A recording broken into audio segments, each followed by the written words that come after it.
You must cut down your appetite if you're going to preach this message. A preacher that cannot develop contentment cannot preach this message. When you create a monster of a lifestyle, then it becomes difficult for you to live without that monster. So now you have to use Bible to be raising money to sustain that monster. The first thing you must do to prove that you have understood the Christ message is that you will cut down on your appetite. You must overcome covetousness. You must overcome greed. You must overcome long throat. You must come to a place of discipline where you're contented. Because this message is consecration, and it will try every area of your life. It will first of all work on your appetite. That's what it did to me. It dealt with me, dealt with my appetite. And over a period of years, it has proven my genuine intentions.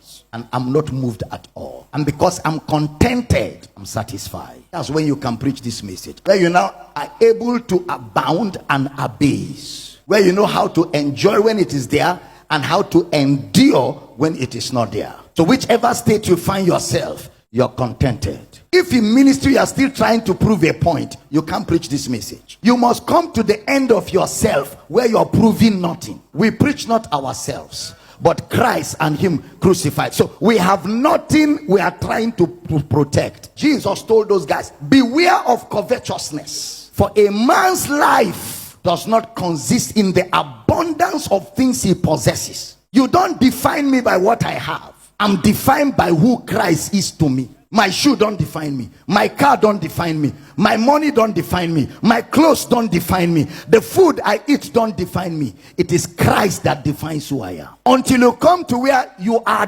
dead to you and alive to Christ, you can't preach this message. And that's what many pastors don't know. You will come to where you are ready to become all things to all men, that you may win them. That's when your motives have been purified. When you get to that point, and you see that when you teach this message, it will be coming out with power. Lives are transformed. You start seeing people getting genuinely convinced. You will see the word of God transforming people all over the nations. And that's what's happening to our ministry right now. Death worketh in us, so life can work in you.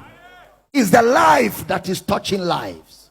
Beware of people who are loyal only to their stomach. Anything can buy their loyalty. They can betray Christ. And a man that can betray Christ can betray anybody. How do you betray Christ? 1 minute you are preaching Christ alone. Another minute you are preaching Christ plus. You are a betrayer. And it's an indication that your convictions are not genuine. If you understand what I said, it will change your ministry forever.